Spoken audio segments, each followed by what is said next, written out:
Kia ora koutou, my name is Glenys Talivai. I'm the CEO at Public Trust.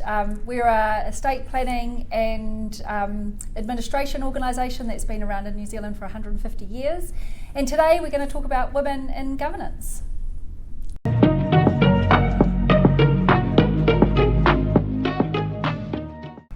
Hi, welcome to Governance Bites.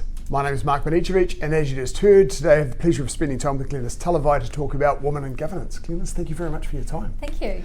This is an area of passion for you. You're very keen on encouraging women into leadership positions. What are some of the key barriers or challenges that women face attaining leadership positions, both in governance and senior management positions within corporate and for-purpose sectors? Well, look, Mark, first and foremost, I think for a lot of women, they think about taking that next step, maybe up to leadership, maybe to governance or a new role. But it is this self-confidence piece. I think putting ourselves up there, lots of people talk about, women will only want to make sure that they're ticking off all the boxes and are really confident that they can do a good job. I think that's at the heart of some of this coming through, and certainly from my experience, things that I've seen. I think equally too, as someone who goes about hiring leaders and in particular women, it's actually about making sure that you are purposefully going out into the market to find these people that might be sort of holding back, or I'm not too sure. Well, how can you connect with them and encourage them and make sure that you get them into your selection process? Look, they might not end up being your preferred candidate, but you want them in your selection process and to find them there. I think that seems to be sort of quid pro quo, is that are we doing enough to get women to apply in the first place, and then how are we helping women build their self-confidence to put themselves out there for some of these positions. Right, so you talked there in particular about behavioural factors. Are any of the more traditional factors still a factor? Look, I do think that, particularly in financial services, whilst I think it's getting better, there is still a lot of men in a lot of these spaces. I think, women don't see themselves show up as much, albeit it is getting better. It is 1,000% better from when I came through in my earlier career. I think it's, I have a lot of confidence in that space, but I also do think, sometimes it's also about how we talk about roles and how we make them appeal to a lot more broader people that are sitting out there that really could lend their skills and experiences to a role, rather than the traditional job description with all the skills and experience that often, let's be honest, it's a unicorn that we're looking for in terms of that perfect person. And making it as interesting as watching paint dry to bit. That doesn't exist, Yes. So I just think that there is still some inherent barriers, potentially some unconscious biases. But I think equally though too, I do want to acknowledge, I think a lot more work going into this area to make a shift. Yes. But until we see some of the gaps that do exist really narrow, a shift is still needed. Yes, nonetheless. Absolutely. How do these barriers manifest at different stages of a woman's career, from entry level, potentially straight out of university or school, through to executive level or governance appointments? Yeah.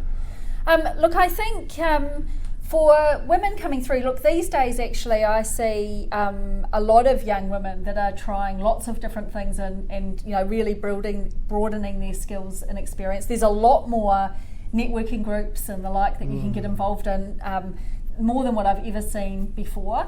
I do think one of the big challenges that often happen, maybe you might have already got into one of the more junior leadership positions in an organisation, but there is still a gap, I think, when women go and have children. Yes.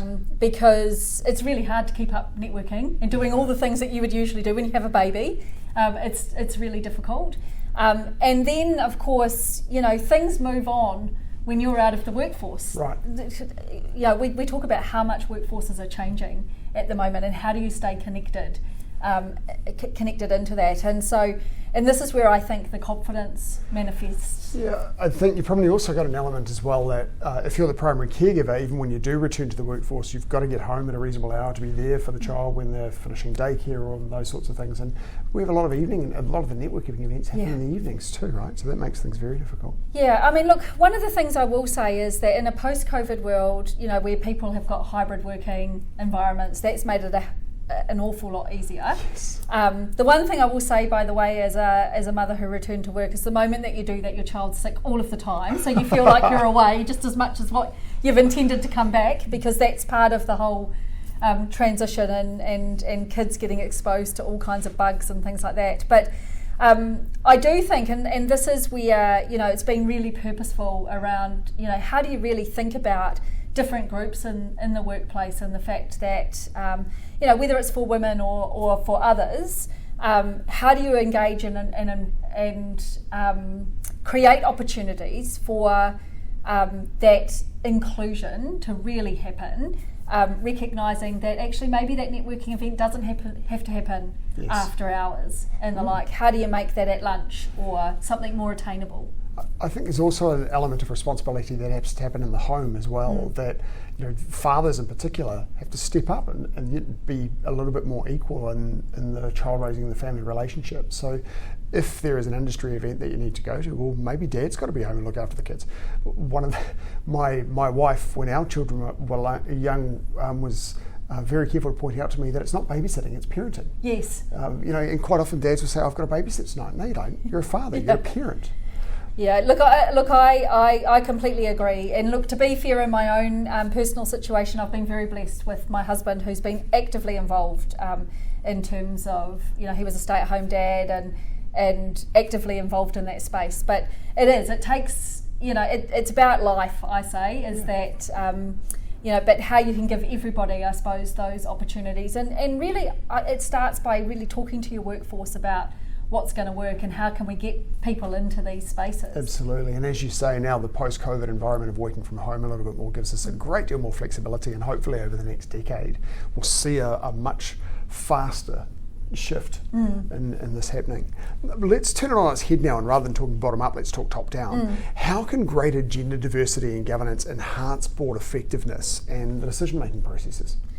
Yeah, look, I mean, I think that the more diverse and, you know, both whether or not that's gender diversity, ethnicity diversity, or just diversity of experience and backgrounds coming into a board environment. I mean, there's lots that have been talked about it in terms of the value that it adds. And, you know, I think it's, you know, certainly for me as a CEO working with, you know, with a board and a variety of people, is that actually it adds so much value when you've got so many different perspectives and you can really flesh out a particular topic or issue or the like.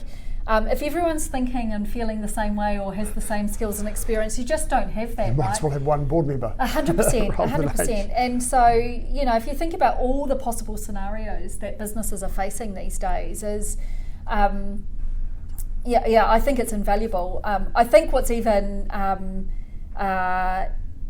more of an opportunity here is people coming into those spaces together, you know, particularly if you think about a board, knowing this is actually my unique contribution. Yes. This is what I uniquely bring to this particular environment. Yeah, that's a key point. And, you know, there's lots of research out there now that shows that gender diversity in particular, that's where the research has been, it leads to increased performance of the industry. It would be great to see some more research in the other areas of diversity that you talked about, diversity of backgrounds, diversity of ethnicity, those sorts of things as well. At the moment, I think gender diversity is very easy to measure. I think that's what they found in the data, whereas you know, looking through directors' names and things, you're kind of guessing ethnicities based on family names, and it's quite complex to do. So yes, there is a lot of research in that space, and gender in particular.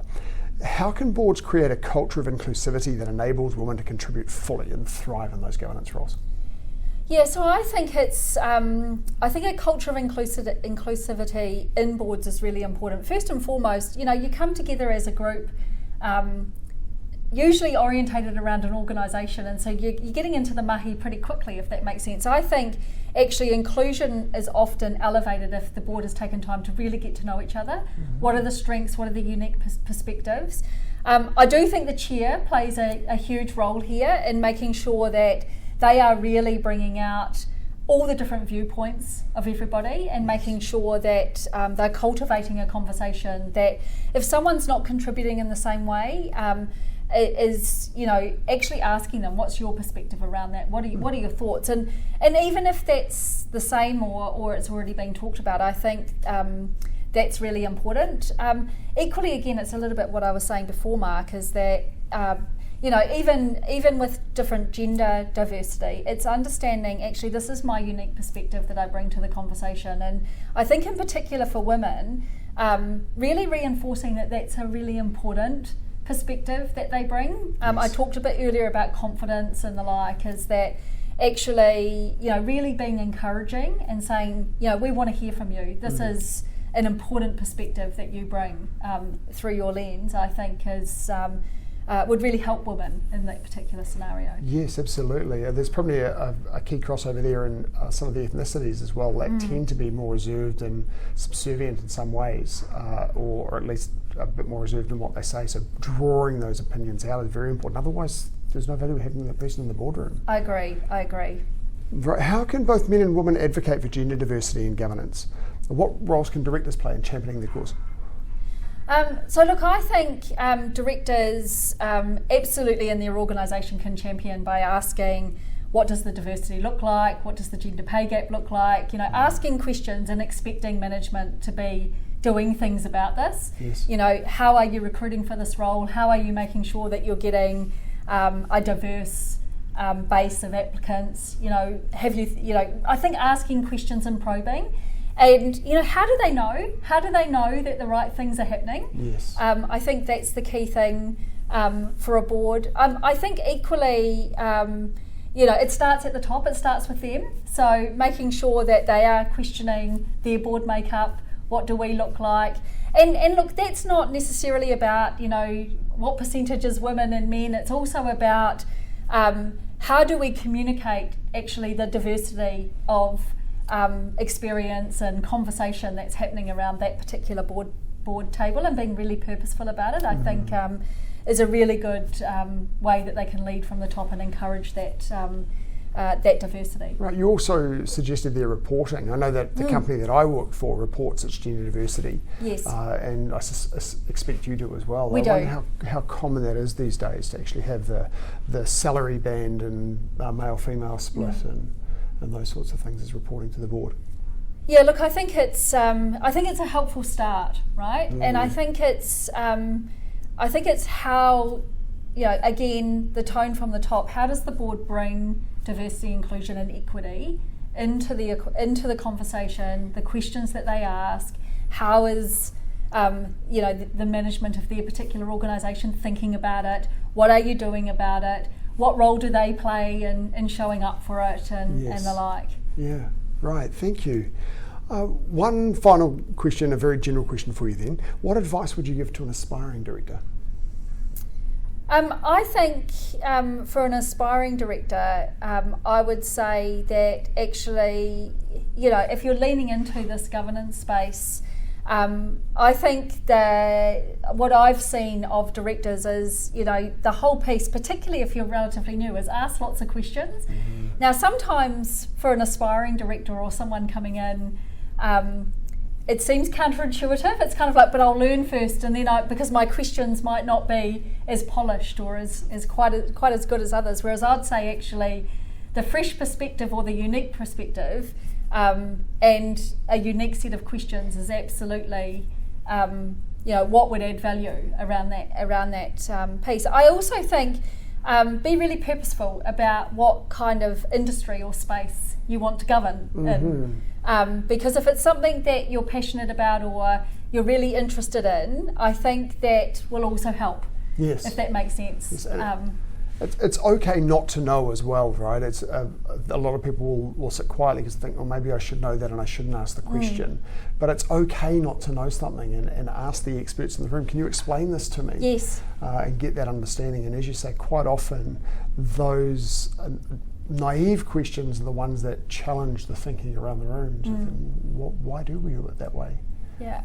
And I mean, I think at a governance level, right, it is about the assurance and the oversight of an organisation. And so, so how do we know and what am I being asked to really think about or consider here in an organisation versus what's happening in the organisation are quite different questions that I think, for aspiring directors really, how do you stay at that oversight level? Yes. It's all in the positioning of how you start to question things and think about that particular business. Absolutely, thank you. Well, one final takeaway for anyone watching, I would encourage you on the boards that you're in to go to the organisations and ensure there is some gender and pay gap reporting.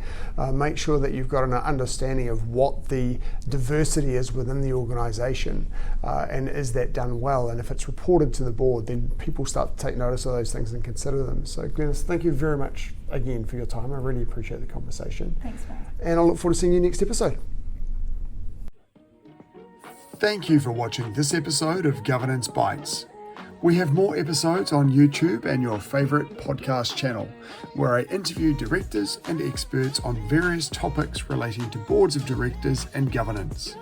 We'd love to see you back, and please like, subscribe, and share the videos and podcasts.